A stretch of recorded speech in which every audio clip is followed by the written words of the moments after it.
మంత్రాల పకీరు చెప్పే మాయ మంత్రం కథ కదే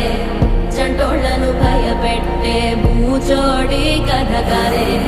తాత ముత్తాతమ్మల భూతాల కథ కదే